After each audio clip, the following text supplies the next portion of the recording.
I think it's really important to understand the difference between a person who has a good job and has a high income and a person who, or a family who has an enormous accumulated wealth of like 100 million euros. Because the problem is, of course, most ordinary people don't know anybody who is worth 100 million euros. And when you say tax the rich, they think, oh, my friend who is a doctor, or my friend who is a lawyer, my friend who is a banker.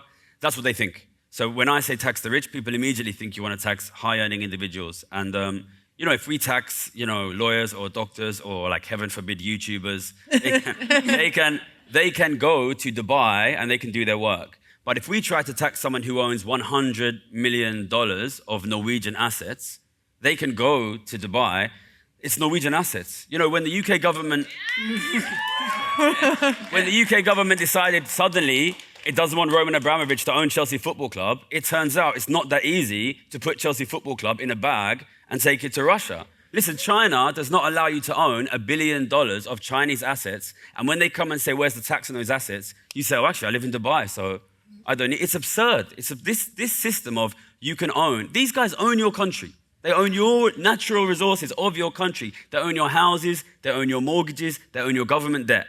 And then when we try to tax them, they say, oh, sorry, I live in Dubai. It's a joke. This system is a joke. Like, these guys, their money comes from you. You pay it. You pay your mortgage. You pay your rent. Your government pays its interest. It comes from you. These people are taxable.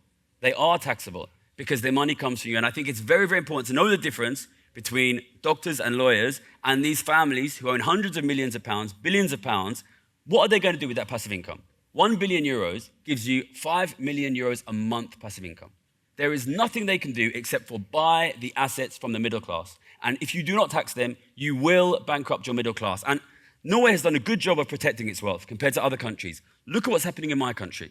Look at what's happened in Greece. Look at the collapse of government wealth and middle class wealth. That will happen here if you do not stop the rich, the billionaires from eating everything. You have to stop them to protect your middle class wealth.